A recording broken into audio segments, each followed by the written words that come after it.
Antes de comenzar a trabajar en lo que va a ser una tabla dinámica, quiero tomarme el tiempo de que entiendas la importancia acerca de la forma en la que deben estar organizados los datos y que sin darte cuenta, tal vez, no sea la indicada.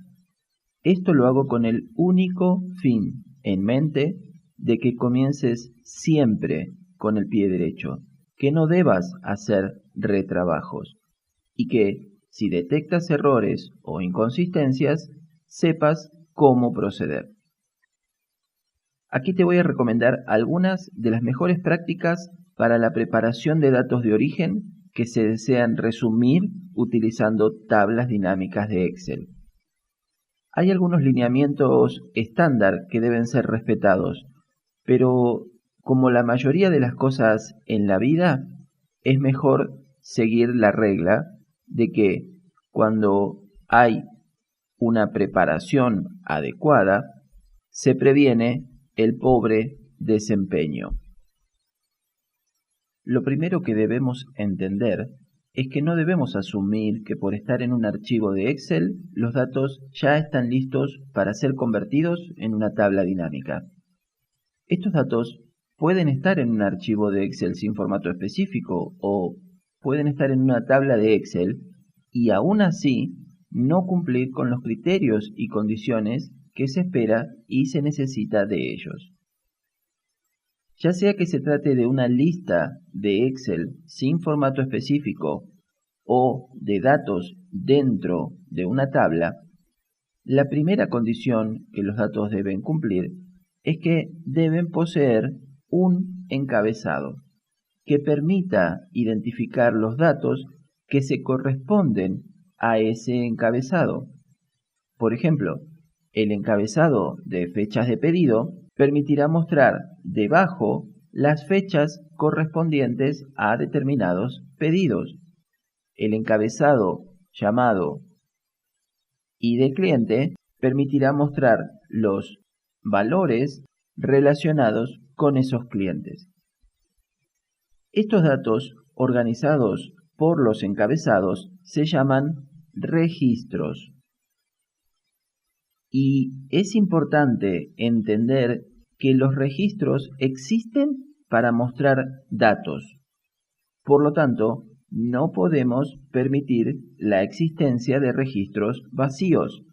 Es decir, no puede haber filas vacías, como así tampoco debe haber celdas dentro de esos registros que no contengan datos.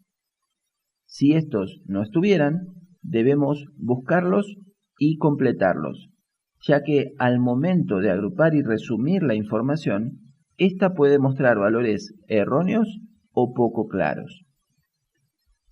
La forma más rápida de encontrar registros o celdas vacías es utilizar la celda activa. ¿De qué manera?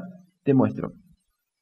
Vamos a comenzar en la columna A y veremos que cuando ponemos el puntero en alguno de los bordes de la celda activa, el puntero cambia de forma indicando que podemos mover esa celda activa. Pero lo que no mucha gente sabe es que si hacemos doble clic en, por ejemplo, en este caso en la zona inferior de la celda activa, en el borde inferior de nuestra celda activa, esta se traslada hacia la última celda de ese rango o de ese campo para identificar cuál es la primera celda vacía debajo del borde inferior. En este caso sería esta, pero entendemos que llegamos al fin de este campo sin encontrar celdas vacías. Ahora lo vamos a hacer para arriba. En el otro campo no estamos encontrando celdas vacías ni registros, pero vemos qué rápido identifica Excel las celdas vacías. Aquí vemos que sí tenemos faltantes de datos, pero vamos a hacer lo siguiente, vamos a seguir buscando hacia arriba. Acá tengo más y podría seguir. De hecho, Vamos a ir a F1 y voy a comenzar desde acá arriba, para darnos cuenta que desde F1 recién en F793 encontramos nuestra primer celda vacía. Entonces, ¿qué corresponde hacer ahora? Si somos nosotros los que cargamos la información y dejamos celdas vacías, la tenemos que completar. Si recibimos estos datos, tenemos que decirle a la persona que nos lo dio que complete o que nos diga cuáles son los datos que están faltando. Vamos a conocer las normas estándar para la preparación de datos de tabla dinámica. No es específicamente obligatorio que los datos deban comenzar en la celda A1, pero sí es deseable que no haya registros o campos vacíos y que la tabla dé inicio en otra ubicación. Esto se hace por una cuestión más que nada de organización, pero como digo, no es obligatorio, sino que es deseable. Entonces, debemos tener en cuenta este primer aspecto. Lo que sí es de carácter obligatorio, entonces, es que todos los campos deben tener su nombre de campo, o todas las columnas deben tener su nombre de campo.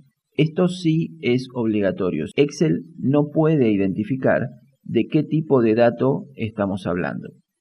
Los títulos de los encabezados deben ser únicos, es decir, no deben repetirse. Hay que evitar las celdas en blanco y especialmente en la columna